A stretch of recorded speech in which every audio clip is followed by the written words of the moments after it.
দেবদেবীর পূজা কি উপবাসে থেকে করতে হয়? খাবার খেয়ে পুজো করলে সেই পুজো কি ভগবান গ্রহণ করেন না? উপবাস না করে পুজো দিলে সেই পুজোর কি কোনো সার্থকতাই নেই? এই প্রশ্নের উত্তর দিতে গিয়ে নিজের ভক্তদের এক অসাধারণ কথা বলেছিলেন মা শারদা। মায়ের এই কথাতেই সমস্ত প্রশ্নের উত্তর পেয়ে যান সকলে। শুধু মা শারদা নয়, এ বিষয়ে শ্রীরামকৃষ্ণ দেবও তার ভক্তদের চমৎকার এক উত্তর দিয়েছিলেন। আজকের এই ভিডিওতে আপনাদের জানাবো সেই কথাই। জানুন।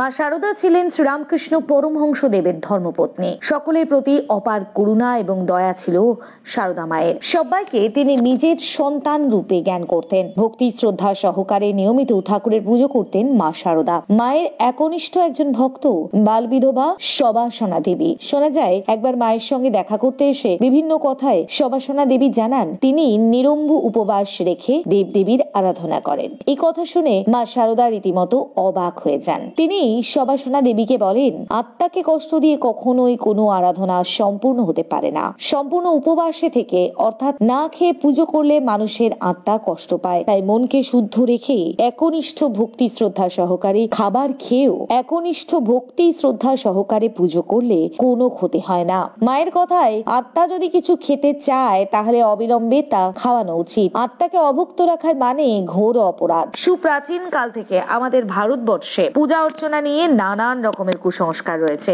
এই সমস্ত কিছুরই যুক্তি তর্ক দিয়ে বিরোধিতা করেছেন মা শারদা। তিনি বলতেন, খেয়ে দিয়ে দেহকে ঠান্ডা করে নিয়ে তবে ঈশ্বরকে ডাকো, তাহলে কখনোই মনের একাগ্রতার অভাব পড়বে না, বরং ঈশ্বরের কাছেও তোমার প্রার্থনা এক ডাকে পৌঁছাবে। তবে শুধু মা শারদা নন, ঠাকুর শ্রী রামকৃষ্ণ পরমহংসদেব বলতেন, খেয়ে দিয়ে পুজো করার কোনো দোষ নেই, বরং পেটে খিদে থাকলে খাবারের দিকে মন পড়ে থাকবে, কিন্তু ভরা পেটে পুজোয় বসলে মন স্থির থাকবে। তাহলে পুজোর উপবাসের কি কোনো মূল্যই নেই? এই প্রসঙ্গে শ্রী শ্রী ঠাকুর বলেন, পুজো কি সেটা জানিস? তাকে কি দেব?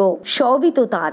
ভালো ভালো জিনিস যা দেব তার ছাড়া তো কারণ নয়। এই বিষয়টি বোঝানোর জন্য শ্রী শ্রী ঠাকুর রামকৃষ্ণ একটি অসাধারণ গল্প বলতেন। একবার একজন বড় লোক তার নিজের বাগানের বৈঠকখানায় গিয়ে বসে আছেন। বাগানের মালিরা সবাই বাগানের কাজে ব্যস্ত। এমন সময় দারোয়ান এসে বলেন, বাবু, আমি আপনার জন্য কাল থেকে একটা গাছ পাকা পেঁপে তুলে রেখে দিয়েছি, আপনি এটা নিন বাবু। বাবু কিন্তু জানেন বাগানটা তার, গাছটাও তার, পেঁপেও তার। কিন্তু ওই যে দারোয়ান কত শ্রদ্ধা ভরে মনে করে পেঁপেটা তার বাবুর জন্য রেখে তাকে দিল।